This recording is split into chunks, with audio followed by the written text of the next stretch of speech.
Park. Alina Bryden from West Springfield, Mass. will be starting next. The Alina Bryden Racing Enterprises, number 48. Car number 6 is next in line in the DeRocher Motorsports car. The driver is Ethan DeRocher. Ferndale Construction brings us the RH2A Radio number 2 from Andover, Connecticut for Paul French. And it will be car number 99 in the RDM Motorsports car from Plantsville, Connecticut, Rick Dulac. And our ride car will be Chris Laurentis. Chris Laurentis in the ride car as we get ready to rock and roll at Stafford. They come off turn number 4 and they rumble down into turn number 1. Amanda West guards the inside lane. As to the outside, it is Robert Bloxam III. Bloxam has a slight advantage. Matthews sets back in the 3rd spot. Matt, as they continue to make their magic off turn number 4, it is Amanda West to lead lap number 1. Behind Chris Matthews, Joey Farino, and right now he is outmuscled by Alexandra Pearl. And car number 7 battle for the lead on the outside. Bloxam yanks it away from Amanda West. Meanwhile, in the upper groove, all of a sudden, here comes Alexander Pearl, the black number 7, like a man possessed, moves to the top side of the racetrack, moves around Farino, who's the tail that wags the dog there. It is the Mr. Reuters machine for JP. He runs right there with him, but look out because Pearl is now all over the back bumper of Matthews. And trying to move inside is Joey Farino, so a pretty clever move there by the mare in car number 87. And Pearl might have been shoved by Jonathan Pulio to get him into 4th place. No question about it. JP, Jonathan Pulio, has found some magic in the upper groove. Right there behind him, Buckeye with a brand new race car. It's not a new race car to here at Stafford. It's the car that Alcas drove very successfully here, and Buckeye takes over the ride. Behind him, it's Narducci. Behind Narducci, it is Chapman. Off the turn. Back down the back straightaway. Alexander Pearl moves into the top 3. Behind him is a gaggle of cars, Matt, and nobody is given a square inch on the racetrack. Pulio has now moved into the 5th spot. And all of a sudden, Buckeye moves to the outside, and look at Narducci. Well, Alexander Pearl is going after Amanda West in the 15. Now he hangs out to the outside. Chris Matthews looks like he did in 2006. Caution. Yellow comes out for the first time. We've got a car spun to the bottom of turn number 4.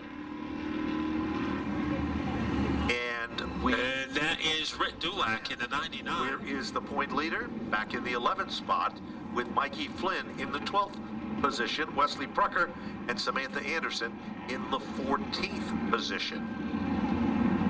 5 of 20 as the countdown continues. Green and the racing. And Bloxam has the advantage again. Little different line strategy. As Pearl goes, that's Alexander Pearl, goes to the inside, down underneath Amanda West. Amanda doing an outstanding job tonight. And now Buckeye, with the number 89 car, moves into the 3rd spot. Brian Narducci becomes the tail that wags a dog, and we've got a yellow, and it is for the 19 machine, the Newtown Pools car. That's Charlie McDougall behind the wheel. That is a family business of the McDougalls, Newtown Pools, and spooked the rest of the field. And I believe he was the 4th all-time win leader in the modified division at the New London Waterford Speed Bowl. His son, Alexander, already has a championship. And it is kind of neat that in the Pearl family, all the grandfather, Jerry Pearl, won championships at Stafford and Waterford. Jeff won at Waterford. And Alexander won a mini-stock championship at Monadnock. So 3 generations of champions for the Pearl family. And don't forget, Brian Narducci also has won his share of titles and had a share of success. Here they go, back up to speed. And Bloxam has a brand new contender in the outside groove. Down the back straightaway, Alexander Pearl. But what a move by Buckeye. Buckeye has been a surprise to some in that race car as he puts that machine into 2nd, and glued to his back bumper is Brian Narducci. But that's not the only story. Here comes Chapman with the number 14 car. Julio's car, little crunched to the back panel of the car, but that's not stopping him. And Hodgson is coming to life. Narducci makes a dive bomb move to the inside to get into second place. Well, it's the battle of the Pearl family. Even though his last name is Narducci, his mother is a Pearl. And they come off turn number 4 and back to the stripe. Alexander Pearl in a battle of what we would call a family affair, Matt. Yeah, Salem Showdown. The Salem Showdown. Here comes Brian as he makes an enticing move to the inside. As they rabble-rouse their way off the corner, Brian Narducci trying to move into the lead, but Alexander Pearl is leading by the length of a cookie crumb. He certainly isn't about to give up in that outside lane. Here comes Buckeye. It's do or die time at the point in this one. Deep down in turn number 3. Leader of the pack. Still, it is Brian Narducci. All of a sudden, Narducci's car drifts up the hill. The inside lane suddenly opens up. Buckeye is now in the second spot.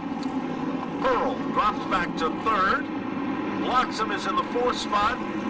And it is Cassandra Cole to the center of the infield.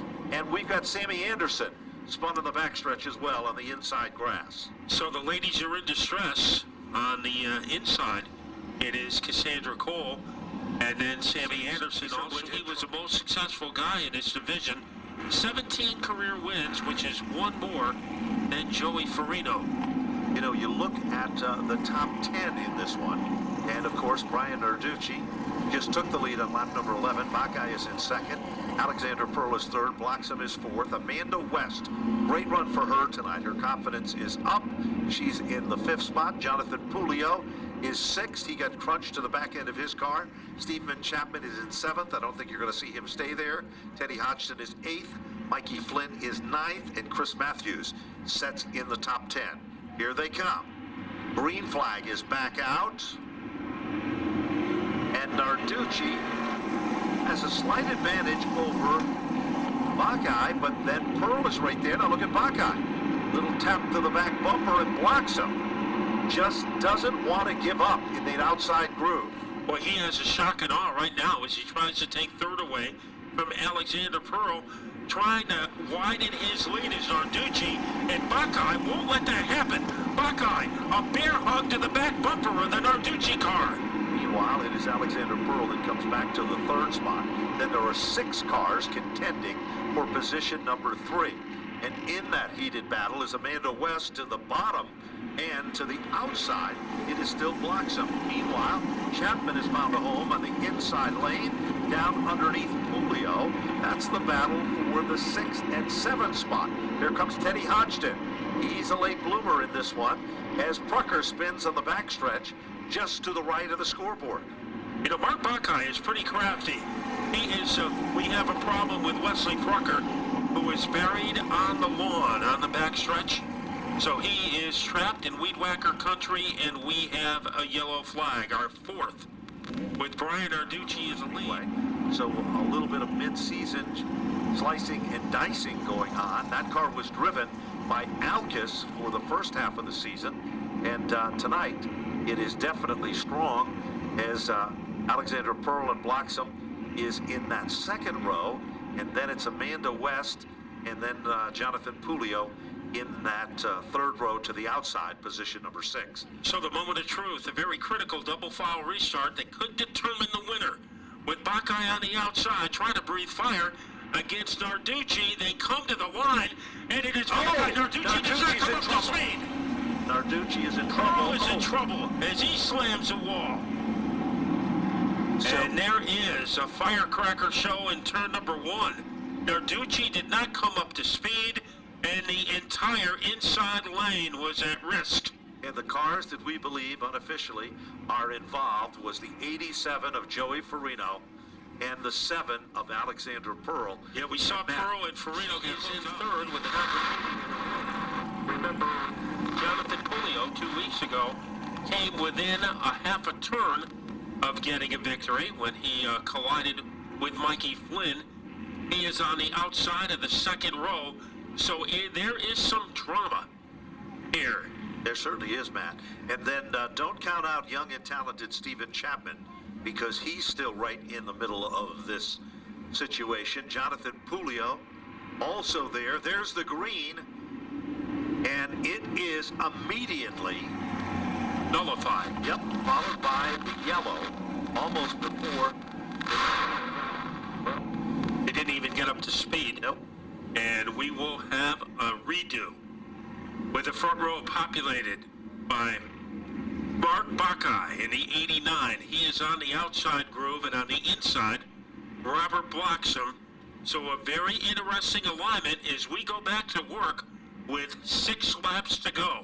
Here they come, rumbling off turn number 4. This time, will it be picture perfect? Looks good.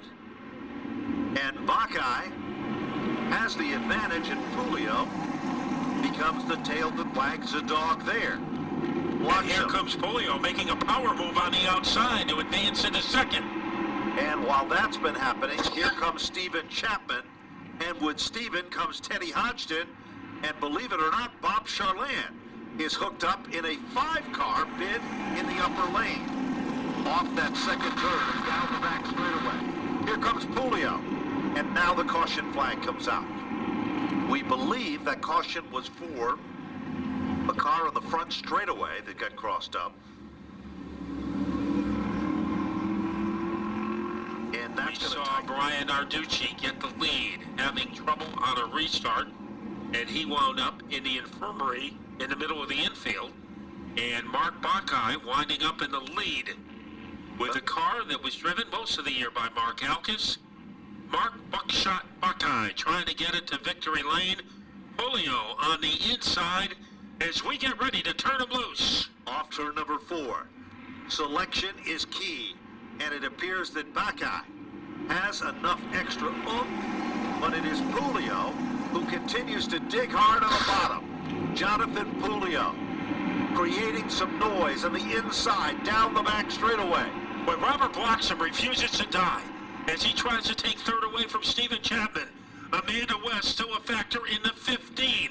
We have problems along the rail as West goes backwards. No serious damage. Pulio takes over the lead. Jonathan Pulio has been up front, and he is long overdue for success here at Stafford. He runs the bottom side of the racetrack. Buckeye continues to dig on the outside. They come up on lap traffic. No problems there. At the stripe, it shows in timing and scoring that Buckeye had the lead on the last circuit, 17 of 20. Pulio starts to string it out. At the point, deep into turn number 3. Here comes Chapman, Matt. Here comes Hodgson, and Bloxham just continues to dig in the upper groove, but Pulio will lead him back to the line. But not by much, because here comes Buckeye. A resurgence on the outside. Pulio getting the advantage. Oh, Hodgson is out of shape, Matt. Bottom of the racetrack. He tries to gather it back. All eyes back to turn number 3. It is Pulio again on the inside groove. They come off turn number 4. White flag is out, but the caution flag comes out. And you know what that means, Matt? Yes, we do know what that means. Ladies and gentlemen, so we have a 2-lap scoot for the loot with Buckeye operating against Jonathan Pulio. JP Lightning looking for his first ever Stafford victory. He is 2 laps away from achieving it. Here they come off turn number 4. The fans are on the edge of their seats in anticipation. The junior stars of NASCAR unleashed as they rumble down to the line. Pulio's car has a problem. It has been a problem of starts, and that gives Buckeye the lead. Down the back straightaway, Bloxham moves back into second, Matt. And here comes to the outside, car number 10, Nick Anglace. We haven't even talked about him tonight. But he is a factor. 1 lap to go. It is Buckeye in front. Pulio trying to rustle his way into second. He does, ahead of Bloxham, making a move on the inside. That is Stephen Chapman. But here comes Pulio going after Buckeye. It is Pulio, high, wide, and handsome in the upper groove. Buckeye to the inside. Ladies and gentlemen, off turn number 4. At the wire, it is Mark Buckeye to take down the win. Jonathan Pulio to finish in second. What a great run for this youngster. Stephen Chapman, the same to be said. You've really broken this car in, and I'd say the best way possible. I'm feeling great. I can't thank Mark Elkis enough for letting me drive his car. AccuLift, Inc., Spafco chassis, this thing was fast. I was having a blast out there racing with him. I'm flabbergasted. I can't believe it. The 76, I got to thank Gino from RH2 Radios. He sponsored me in that 76, kept it running for a long time. But we ran short on funding, so luckily enough, Mark helped me out here with a ride, and we parked it in Victory Lane for him. Well, you did a fantastic job doing that. Are there any other sponsors to thank, or did you cover them all? I think I covered them all. I'm too excited to remember. He's too excited to remember. Fantastic run here in Victory Lane. Probably going to put a dent on the roof of that car as he stands up on top and celebrates, but maybe that's not his style. Who knows? Let's throw it over to second and third place with Dave. Well, I've caught up with John Polio, and John, a tremendous run, a great battle for the win. Take us through the ride. Yeah, it's just experience got me on that one. A little kid going to the bowl. I used to watch Mark, and he's just one of the best there is. That's all, and it was awesome racing with him. I messed up a little bit on that last restart, and I got a little jacked up, but what are you going to do? The car's amazing. These last 2 weeks, it's just, we came from the back this time, so it was just awesome. I got to thank Mr. Plumbing, Race Choice, Tick Mike, Gray Bar, Honest John's Used Cars, Big A Auto, just everybody. Just a lot of fun out there. Congrats to Mark. And there we have John Polio, and now we'll welcome in Stephen Chapman to the podium. And Stephen, you were able to work your way through the field tonight, kind of under the radar, but a very good run. Yeah, definitely. We've been struggling the last couple weeks, and we haven't been having the best finishes. And we were battling with Teddy first and second in the points, and this helps out a lot. Some people behind the number 14 that always help you get here. Oh yeah, Apartment Homes, K&W, Rad Auto Machine, BSR, Censure Machine, Napa, Tolland, Brian, Bill, my dad, my mom, my two brothers, Rick, Robbie, and everybody helps me. And guys, that finishes up for the SK Light main event. Let's go back to Matt and Ben.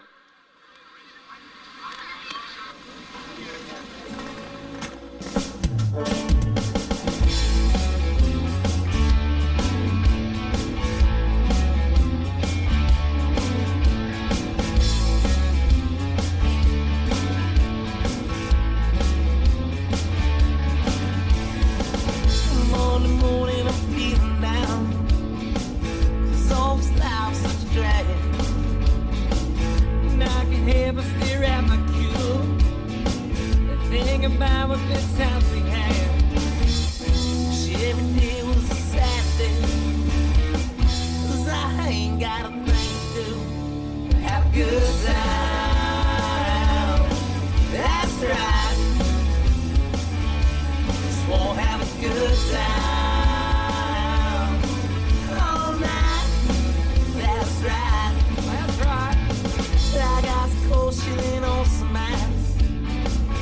All the fellas coming. Gonna drink us a beer tonight. Try to find me a